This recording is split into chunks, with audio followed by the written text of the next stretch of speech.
گرفتار ہو گئے تو پھر انہوں نے اسی ریکاؤنٹنگ کے عمل کو دوبارہ شروع کر دیا اور اس ریکاؤنٹنگ میں پھر انہوں نے جعل سازی کی انتہا کر دی ہے. کل ایک ریکاؤنٹنگ UC6 کی جو ہوئی ہے جو شاہد صاحب جس میں جیت گئے ہیں اس میں ہوا یہ ہے کہ 10 بلڈنگیں ہیں پولنگ بلڈنگ جس میں 19 پولنگ اسٹیشن ہیں. ایک بلڈنگ ہے جس کا نام ہے فیلکن ہاؤس اسکول, یہاں 5 پولنگ اسٹیشن تھے.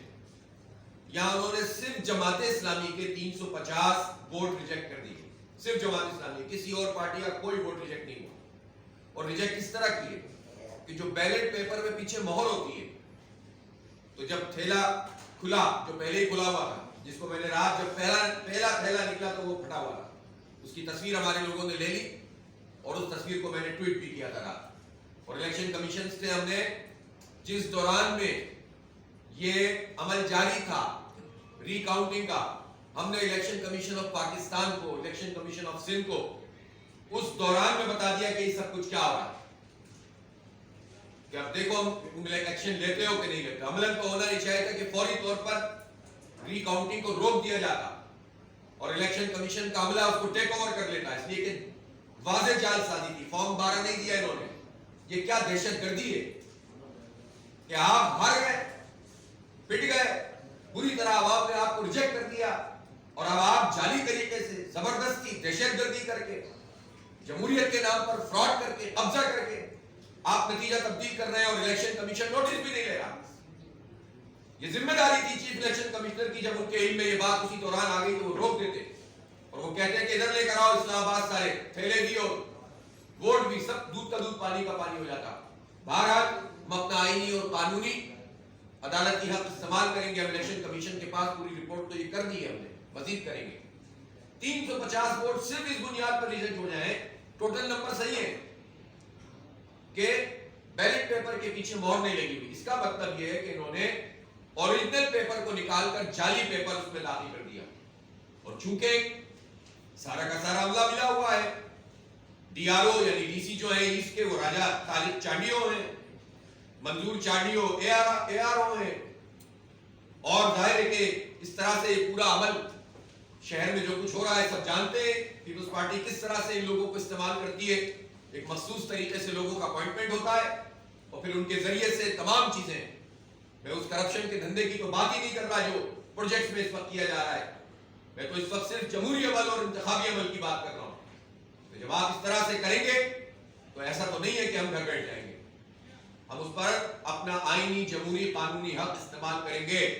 پیپلز پارٹی کو, ان کے تمام رہنماؤں کو یہ بات سمجھ لینی چاہیے اور الیکشن کمیشن کو بھی یہ بات سمجھ لینی چاہیے. جماعت اسلامی اپنے ایک ووٹ سے بھی دستبردار نہیں ہوگی. تم ڈیلے کر رہے ہو, ہم تمہارا تعاقب کریں گے. تم کراچی کے لوگوں کو محروم کر رہے ہو, ہم اس کے لیے آواز اٹھائیں گے. لیکن ہم یہ نہیں کریں گے کہ چاہے آؤ اچھے بچوں کی طرح بیٹھ جاؤ, جو تم سے چھین لیا گیا کوئی بات نہیں, آؤ بیٹھ کر بات کرتے ہیں. جب تک نتیجہ ٹھیک نہیں ہوگا کوئی بات نہیں ہوگی. ہمیں وہ نتیجہ چاہیے جو لوگوں نے ووٹ ڈالے. ہمارا کوئی فرمائشی پروگرام نہیں ہے, ہم کوئی جعلی طریقے سے نہیں آنا چاہتے. ہمیں کوئی ضرورت نہیں ہے کہ ہمارے ہاتھ میں کوئی زبردستی فیصلہ لے. آپ انصاف اور عدل کی بنیاد پر فیصلہ کریں اور دیکھیں کہ یہ سب کچھ ہو کیا رہا ہے. آپ یہ دیکھیے کہ یہاں تو باقاعدہ اپنے پارٹی, جو آپ سوچیں تو صحیح, جو کینڈیڈیٹ ہے پیپلز پارٹی کا, اس کا ایک بھائی اگر پولنگ آفیسر ہو اور پوری بلڈنگ میں وہ بھائی اپنی عملداری کر رہا ہو الیکشن کے دوران, اور پھر اس کے بعد بھی یہ سارے کام ظاہر اور کس طرح سے ہوئے ہوں گے, تو ویسے بھی یہ کوالیفائی نہیں کرتا بندہ. کس بندے کو پکڑے گا, اتنے پولنگ آفیسر ہوتے ہیں. ہمارا کام یہ کام تو الیکشن کمیشن کا ہے کہ وہ چیک کرے کہ کن لوگوں کا اپوائنٹمنٹ کیا گیا. اب ہم پیچھے جائیں کہ ہر پولنگ آفیسر کا شجرہ نسب دیکھیں گے, اس کا بھائی کون ہے, اس کی بہن کون ہے, اس کا باپ کون ہے, اور اس کے بعد شکایت کریں گے. تو عملہ کی تقرری کا کام, اس کی چھان پٹک کا کام تو الیکشن کمیشن کا تھا, اس نے کیا کیا. اور ظاہر ہے کہ یہ سب چیزیں ہوئی ہیں. اور کسی اور پارٹی کا کوئی ایک ووٹ بھی ریجیکٹ نہیں ہوا اس بنیاد پہ. آپ سوچیں نا کہ اس کا مطلب یہ ہوا کہ جماعت اسلامی کا بندہ جاتا تھا تو اسی کی مہر نہیں لگتی تھی, باقی کوئی بھی جائے اس کو پہلے پتہ چل جاتا تھا جماعت اسلامی کو ووٹ ڈالے گا. آپ سوچیں تو صحیح, حد ہوتی ہے کوئی جعل سازی کی اور اس طرح قبضہ کرنے کی. اس لیے ہم اس کو ٹوٹل ریجیکٹ کرتے ہیں اور الیکشن کمیشن میں ہم یہ تمام چیزیں دے رہے ہیں. اور یہ ایک ہی یوسی نہیں, ایک اور یوسی گلشن حدید کی انہوں نے, اس کی بھی پرسوں یا کل ہوگی ریکاؤنٹنگ. اور ہماری اطلاعات بالکل واضح اطلاعات ہیں کہ انہوں نے پہلے سے اس میں بھی جعل سازی کر کے رکھی ہوئی ہے. میں یہ مطالبہ کرتا ہوں کہ جو بھی ریکاؤنٹنگ ہو اب وہ الیکشن کمیشن کے عملے کے سامنے آئے, R O D R O پہ نہیں چھوڑا جا سکتا. اب ظاہر ہے کہ وہاں پر بھی ہم دیکھتے ہیں کہ جو کیماڑی میں جو کچھ ہوا کہ ایک پریزائڈنگ افسر نے تو جا کر گواہی دے دی. ہمارے ساتھ ایسے پریزائڈنگ افسر جن کے دوبارہ مہرے لگوانے کی کوشش کی گئی ہے, انگوٹھے لگوانے کی, رزلٹ بدلنے کے لیے, اور جنہوں نے انکار کر دیا ہے وہ رابطے میں ہے اور ان کو دھمکیاں دی جا رہی ہیں, ان کی نوکریاں کی دھمکیاں دی جا رہی ہیں, ان کے ہیڈ ماسٹر کا ٹرانسفر کر دیا گیا, سسپینڈ کر دیا حکومت نے. یہ کون سے ہتھ کنڈے ہیں جو استعمال کیے جا رہے ہیں؟ یہ کیا دہشت گردی ہے؟ جمہوریت کے نام پر دہشت گردی کر کے نتیجہ حاصل کر رہے ہو. تم میں اگر اتنا حوصلہ ہے تو عوام میں جاؤ, کرا دیتے نا ڈائریکٹ میل کا انتخاب, تو پتہ چل جاتا تمہیں کس کی کتنی اوقات ہے. چپ چپ کر کاروائیاں کرو, عوام مسترد کر دیں, پہلے حلقہ بندیوں سے اپنے نمبر بڑھاؤ, پھر فارم 11-12 نہیں دو, پھر آر او کے ذریعے نتیجہ بدل دو, پھر ریکاؤنٹنگ پہ قبضہ کر دو, اور پھر الیکشن کمیشن کو استعمال کر کے یوسیوں میں انتخاب نہ کرواؤ. اس لیے election commission, chief election commissioner صاحب سے میرا واضح مطالبہ ہے کہ یہ فوری طور پر 11 یوسیوں کا انتخاب کریں, اس جعل سازی کو روکیں, اور جو یوسیاں ان کے پاس موجود ہیں قانون اور میرٹ کے مطابق فوری فیصلہ کریں. سب پتہ چل گیا, اس دن میں خود پروسیڈنگ میں موجود تھا. ایک پریزائڈنگ افسر آتا تھا, اس سے پوچھا جاتا تھا بھائی یہ جو جماعت اسلامی والوں نے فارم دیے ہوئے فارم 11 یہ صحیح ہے, یہ انگوٹھا تمہارا ہے, سائن تمہارے ہیں؟ تو پریزائڈنگ افسر ایک آتا تھا, کہتا تھا لگتے تو میرے ہی ہیں لیکن یہ میرے ہوں گے نہیں. تو تمہارے والے کہاں ہیں؟ وہ میں نے آر او کو دے دیا ہے. وہ اوریجنل کہاں ہے؟ وہ تو فوٹو کاپی ہے. ایک پریزائڈنگ افسر عمرے پہ چلے گئے, ایک پریزائڈنگ افسر نے دیکھتے ہی کہا کہ نہیں نہیں, یہ تو بغیر دیکھے کہہ دیا کہ یہ میرے نہیں ہے سائن. ظاہر ہے ان کو طوطے کی طرح پڑھا کر لائے گئے کہ دباؤ ڈالا ہوا ہے, کسی کو لالچ دی ہوئی ہے, کسی کو دباؤ ڈالا ہے, کسی کو نوکری کا خطرہ ہے, کسی کو بچوں کا خطرہ ہے. پوری ایک بندے کو تو پولیس اسٹیشن اٹھا کے لے گئے پریزائڈنگ افسر کو, اور کہا کہ تم یہ فارم تبدیل کرو. تو یہ کیا ہے بھائی؟ یہ کون سی جمہوریت ہے؟ اس جمہوریت کی بنیاد پر آپ کھڑے ہوتے ہیں اور پھر کہتے ہیں بلاول بھٹو کے ویژن کے مطابق ہم کراچی کی خدمت کر رہے ہیں, تو کراچی نے ہمیں ووٹ ڈال دیا. جانتے ہیں کراچی والے کس کو ووٹ ڈالا ہے؟ الحمدللہ جماعت اسلامی کو ان تمام حالات کے باوجود سب سے بڑی جماعت کے طور پر لوگوں نے ووٹ ڈالے, سیٹس بھی دی ہیں, ووٹ بھی دیے. اور جماعت اسلامی اپنے حق سے دستبردار نہیں ہوگی. ہم وہ لوگ نہیں ہیں جو ایڈمنسٹریٹر کے نام پر بک جائیں, وزارتوں کے نام پر بک کر کراچی کا سودا کریں. ہم وہ لوگ نہیں ہیں. ہم اپنے ووٹ کا تحفظ بھی کریں گے اور اپنا مینڈیٹ بحال بھی کریں گے انشاءاللہ. اس لیے ہم نے فیصلہ کیا ہے کہ 10 مارچ, آج 2 تاریخ ہے, یہ 7-8 دن بیچ میں ہے موجود.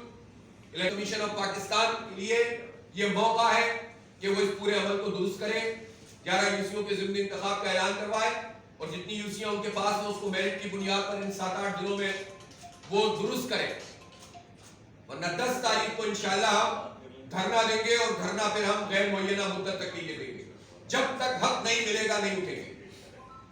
اور میں کارکنان جماعت اسلامی سے اور عوام سے کراچی کے کہتا ہوں کہ میڈیا میں ظاہر ہے اس وقت موضوعات دوسرے بنے ہوئے, لیکن کراچی اگر اسی طرح تباہ حال رہے گا تو کراچی کا بھی کوئی مستقبل نہیں, پاکستان کی معیشت کا اور پاکستان کا بھی کوئی اچھا مستقبل نہیں ہے. اس شہر کو سنوارنا ہے. اس شہر میں بڑی امید کے ساتھ لوگوں نے جماعت اسلامی کو ووٹ ڈالے. لوگ چاہتے ہیں اس کا میئر آ کر, اس کے تمام چیئرمین وائس چیئرمین آ کر معاملات کو سنبھالیں. جب اس راستے میں رکاوٹ ڈلی ہے تو یہ ہماری بنیادی ذمہ داری ہے.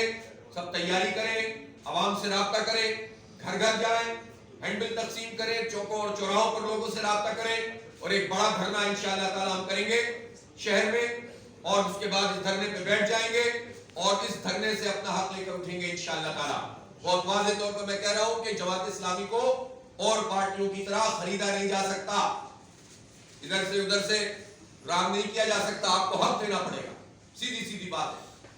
تو اس لیے ہم اس پہ بالکل 2 ٹوک اعلان کر رہے ہیں. دوسری بات مردم شماری کی ہے. مردم شماری میں جس طرح ہم کہہ رہے تھے کہ جس طرح آر ٹی ایس بیٹھا تھا, ڈیجیٹل مردم شماری کا سسٹم بھی بیٹھ گیا ہے, اور لاکھوں کروڑوں اور اربوں روپے کے ٹیپ خریدے گئے. ایک اشتہارات کروڑوں روپے کے دیے گئے، لیکن اس کے نتیجے میں کیا ہوا؟ اس کے نتیجے میں یہ ہوا کہ فنکشن نہیں ہو رہا، رجسٹریشن بار بار رک جاتی ہے۔ کل کنٹونمنٹ سی بی سی میں 100-150 کے قریب الیکشن کمیشن کا عملہ، اس کا پاکستان بیورو آف اسٹیٹسٹکس کا عملہ وہاں کھڑا رہا کہ کوئی ہم پوچھنے والا ان سے، اور وہاں کوئی پوچھنے والا نہیں تھا، اور مردم شماری کا کام وہ شروع نہیں کر سکے۔ سسٹم بیٹھا ہوا ہے، انیموریٹر کام نہیں کر رہے، اور فراڈ پھر یہی ہو رہا ہے کہ ڈی جورے اور ڈی فیکٹو کے نام پر اصطلاحات کو الجھا کر وہی کام کیا جا رہا ہے کہ کراچی کی کاؤنٹنگ نہیں کی جائے گی، اور آخر میں پھر یہ ہوگا کہ مستقل پتے کی بنیاد پر کاؤنٹ کر کے دے دیں گے اور کہیں گے کہ آپ خوش ہو جائیے۔ میں پہلا مطالبہ یہ کرتا ہوں کہ آن لائن جو رجسٹریشن ہے اس کو کم از کم 1 مہینے کے لیے بڑھائیں آپ، اور پیرلل چلائیں۔ اس میں کوئی حرج نہیں ہے کہ یہ سسٹم چلتا رہے اور لوگ اس پر رجسٹر ہوتے رہیں۔ سسٹم کو ٹھیک کریں اور مہینے بھر کے لیے اس کو جاری رکھیں، کوئی مسئلہ نہیں ہے۔ جس نے کرا دیا ٹھیک ہے، جس نے نہیں کرایا اس کی وہ جب انیمریٹر آئے گا تو اس وقت ہو جائے گی، اس کو روکنے کی کوئی ضرورت نہیں ہے۔ دوسری بات یہ ہے کہ جو جہاں ہے اس کی بنیاد پر گنتی ہوگی۔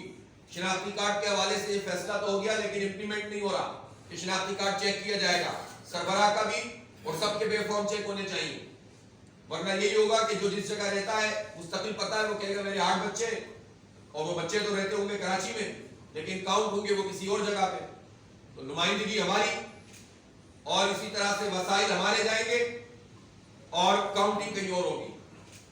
تو بھائی جس کی جتنی کاؤنٹنگ ہے ہمیں اس پر کوئی اعتراض نہیں ہے، لیکن جو جہاں رہتا ہے وہاں گنا جائے گا۔ یہی طریقہ مردم شماری کا ہے، ڈی فیکٹو کا نام ڈیجورے رکھ دو، ڈیجورے کا نام ڈی فیکٹو رکھ دو، تو اس سے مسئلہ آپ کنفیوز نہیں کر سکتے۔